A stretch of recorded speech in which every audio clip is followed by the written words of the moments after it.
nabanggit nga ho natin, no, yung ano, eto pakita ko sa inyo yung video, mga kababayan.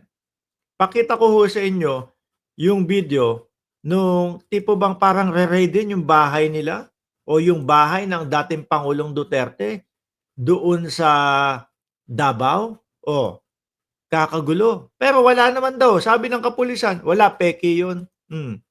So as of now, no, people are arriving. So na yung mga instructions si Gov as of we speak. Para ang instruction mo sa kanila, sasamahan. Ayi pa, may instruction pa mga kababayan. Parang gumagawa ho ng pelikula. O ang instruction, ganito, kailangan lagi kang nakaharap sa camera. Kailangan hindi mawawala ang camera. Kailangan dapat nakapokus. May ganun pa. Ano ang motibo? Para sumugod dyan ang mga kapulisan. Eh alam naman nila, wala na dyan ang dating Pangulong Duterte. Di ba? Ma'am Josepa Oliva Lopez at Mabel Quinjo, back to work na ako, Mark. Replay ko mamaya. Salamat. Di ba? Halatang gawa-gawa. Ano nangyari? Wala. Uwian lang din ho, mga bossing. Sabi ni Techie Mind, instruction ng mga Duterte yan. Akala ho nila, maniniwala pa sa kanila ang sambayan ng Pilipino na may mga ganito-ganito. Parang ano lang din ho yan, mga kababayan. Parang yung laglag bala. Ano po? Wala namang wala kang makita na magiging benepisyo ng mga taong maglalaglag bala. Kundi ang magkakaroon lang ng benepisyo yung mga tao na gustong masira yung gobyerno. Parehas na parehas lang ho yan, mga bossing. Dito, wala namang magiging benepisyo ang kapulisan kung susugod sila sa bahay ng dating Pangulo. Di ba, sabi ni Malu, Azares, mga DDS, mga timang. Kung ano-ano ho mga iniimbento. Tapos, yung mga yung mga supporter nila. Ingat po kayo dyan. Naku, wag niyo pong patayin yung mga cellphone ninyo. Baka kung ano po ang mangyari sa inyo. Chachuchu, achuchuchu, kung ano-ano. Yan ho yata yung mga nagdodroga eh. Ano po? Lahat naiimbento, lahat po. Kala mo nakakakita ng mga mga lumulutang eh. Si Bongbong Marcos yan, kamukhang kamuka. Samantalang yung sambayan ng Pilipino, ang layo naman sa mukha ni Bongbong Marcos to, yung sumisinghot daw ho. Pero yung mga didis, si Bongbong Marcos yan, kamukhang kamuka. Yung tenga, ganito.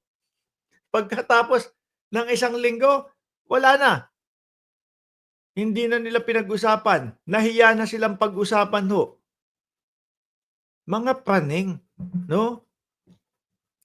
Sigaw sila ng sigaw na si Pangulong Bongbong Marcos ay gumagawa ng sumisinghot ng ipinagbabawal na gamot. Pero yung epekto, mga kababayan, nakikita naman natin sa kanila. Lahat hallucination ho, mga bossing. Sabi ni Frederick Espiritu, nagpapahype sila, no? Kala nila sasakyan sila ng tao para magkaka-people power. Diyos ko po. Siguro kung 1980s, ngayon, mapapakagat nyo ang sambayan ng Pilipino. Kaso 2025 na. Wala nang maniniwala dyan. Di ba? Kahit saan sila magpunta, mayroon ba? Nakakamera pa, yes po. Ha? Yes po. Tapos yung camera ninyo, Yes po. ha? Yun ang importante, ha? Yes po. Ayun, may left right pa. Kung ano-ano na iniisip nyo dyan Kailangan natuog ka ng TikToker vlogger dito sa outpost. Para para mag-live. masulod sila sa kong live. Sila nag-uutuan, mga kababayan. Pati isa ko dito. People are arriving, guys. Salamat kayo sa call. Sige, mangita ta. Mangita ta. So, Kitty, if you're watching, we got you. The Davaoenos are starting to arrive as of now. As we speak na. Okay. And then, sabi ni Olive, Belandres, turo ng Master Digong nila yung mag-mind conditioning kasi ang mga Pilipino madaling makuha sa drama. Kaka-telenovela. Sabi ni Teki Mind, sarap pagbabatukan eh. Nangabot na sila. Ayan. At ito may pahabol si Pulong, mga bossing. May pahabol na istorya ho si Pulong Duterte, mga kababayan. Oh. Tapos na ba yung bakasyon ni Pulong? Mahaba-haba yung bakasyon nito eh. Di ba? Lumabas ng bansa, ilang bansa yung inikutan ni Pulong Duterte. Sabi nung iba, naku, lumabas ng bansa si Pulong kasi maghahanap kung sinong bansa ang mauuto nila. Napayagan silang mag-asylum. O, ano sabi ni Pulong? We strongly condemn, no, the recent action of the PNP CIDG that we have clearly crossed asan na ba yan? The line into harassment against my family. Meron bang mga kapulisang naipakita sila? Itong sinasabi ni Pulong, may mga CIDG ba na nakita doon sa area? Parang wala naman. Parang nag-uwian lang naman sila pagkatapos mga bossing, di ba?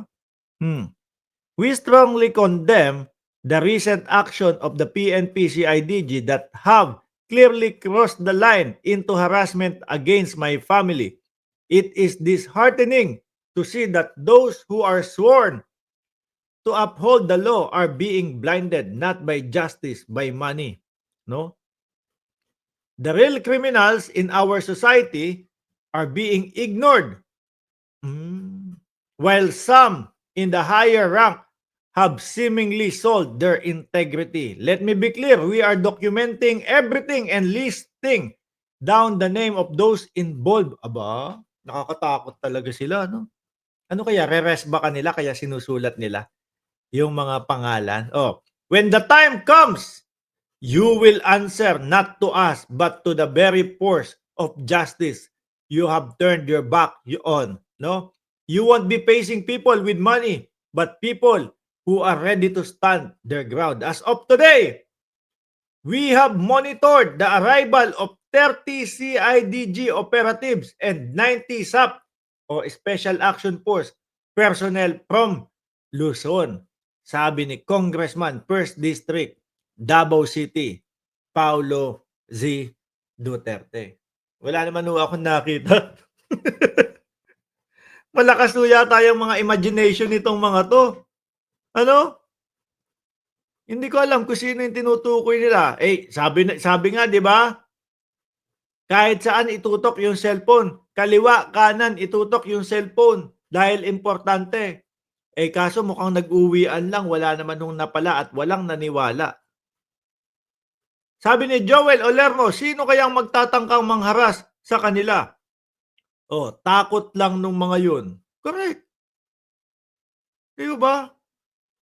Siguro hindi natin alam kung ano mga tinira, sininghot. Kaya kung ano-ano ho yung mga nakikita, kung ano-ano ho yung mga pumapasok sa mga kokote. Uy, naku, nandiyan na si Torre. Siguro ho, nadala na kay General Torre, mga kababayan. No, may kaba na kay General Torre. Bakit to?